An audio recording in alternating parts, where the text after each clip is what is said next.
Riavako malala ao amin'ny tompo ho aminareo mandrakariva ny fahasoavan'i Jesosy Kristy tompo sy mpamonjy antsika. Amen. Herinandro vaovao indray dia faly manolotra ny nofinaina tenin'Andriamanitra voalahatra ao amintsika amin'ity andro an'ity ho anao.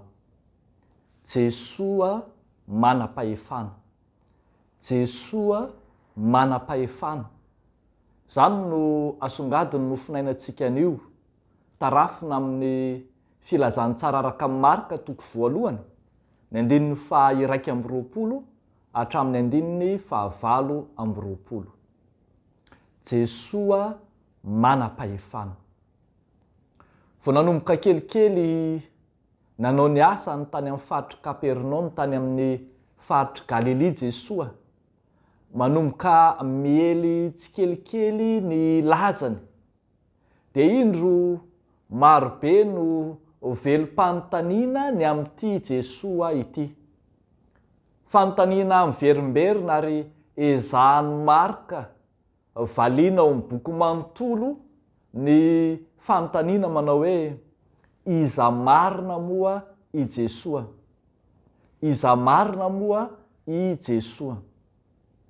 Eto koa mantsy dia hitantsika fa navelom-panontaniana ireo mpanaraka ny maizy azy an'ity Jesosy Kristy ity.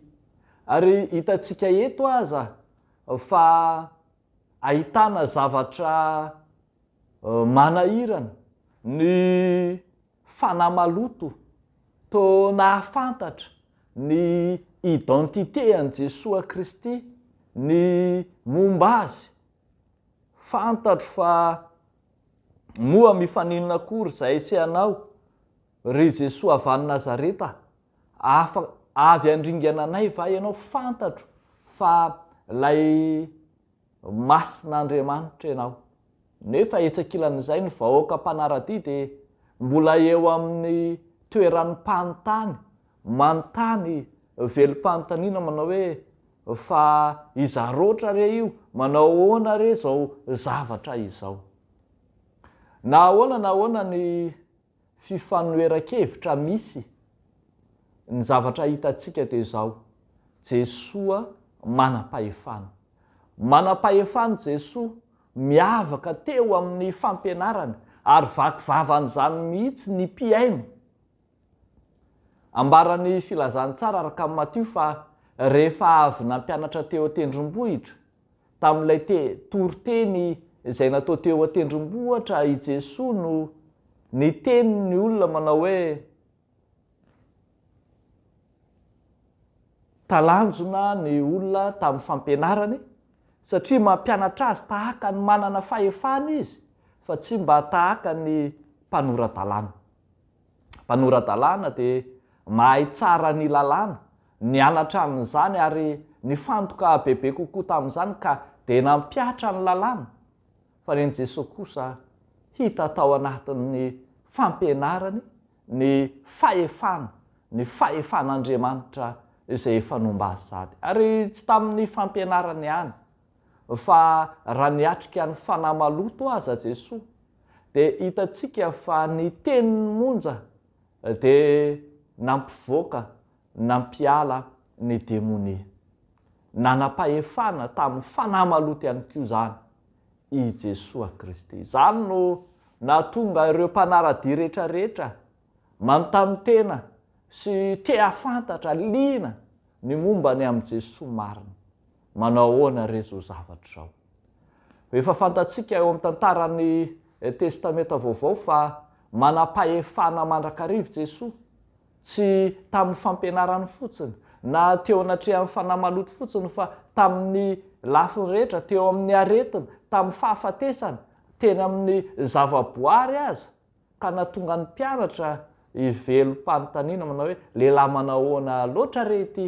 Fa ny rivotra sy ny ranomasina aza manaiky azy. Nanam-pahefana tamin'ny zavaboary izy, tadidintsika izany fony izy nampitsahatra amin'ny tafio-drivotra. Riavako malala ao amin'ny tompo, manana fahefana araka izany Jesosy. Jesosy manam-pahefana no itodiantsika sy ivavahantsika. Jesosy manam-pahefana no arahany fiangonana sy arahany kristiana. Ary zany mahatonga atsika mandraka ankehitriny dia manaraka izany fahefana zany avy amin'ny tompo, mandray ny fahefana avy amin'ny tompo ka isaky ny manao asam-pifoazana ohatra isika dia mamerina mandrakariva ny fandraisana ny fahefana, fandraisana ny tenim-pahefana izay nomen'ny tompo atsika. Ka ny tenenany ohatra manao hoe zao fahefana zao, zao famantarana zao no anaraka izay mino, amoaka demonia amin'ny anarako izy. Jesosy manam-pahefana no asongadin'ny Baiboly. Jesosy manam-pahefana no niasa tao amin'ny tanànan'ny Kapernaum, tany Galilia. Jesosy manam-pahefana no nifanehitra tamin'ny olona tao amin'ny sinagoga sy teo anatrehan'ny fanahy maloto. Ary mandraka ankehitriny dia zany Jesosy manam-pahefana zany no mbola miasa eo anivontsika, arahantsika, ivavahantsika ary inoantsika rahateo. Manam-pahefana anova ny fiainanao Jesosy.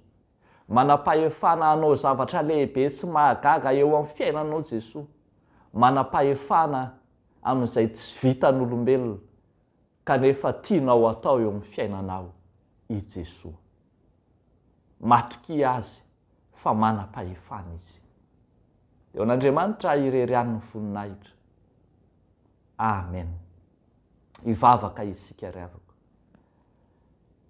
Tompo, misaotra anao zay fa eo anatrehan'ny fahefanao, tsy misy tsy hainao atao. Eo anatrehan'ny herinao dia mahay ny zavatra rehetra ianao. Manana fahefana rehetra any an-danitra sy aty an-tany, araka ny teninao ianao. Dia indro mitondra ny fiainanay izahay mba ho havaozina ao aminao, ka ho fiainana vaovao mandrakariva no iainanay. Entinay eo anatrehanao ty herinandro vaovao ity, ny asa mandrarahanay, ny adidy aman'andraikitray, ny fitoriana filazany tsara taonay, entinay eo anatrehanao. Ry Jesosy Kristy Tompo sy mpanavitra anay eo, ampaherezo, toano, eny arovy amin'ny asany ratsy rehetra mba ho afaka hijoro vavolombelona ao an-trano, ho mpanompo mahatoky, ho mpiasa tsy mahazo henatra eo anatrehanao. Dia ataonay amin'ny anaran'i Jesosy zany mivavaka izany. Misaotra Tompo. Amen.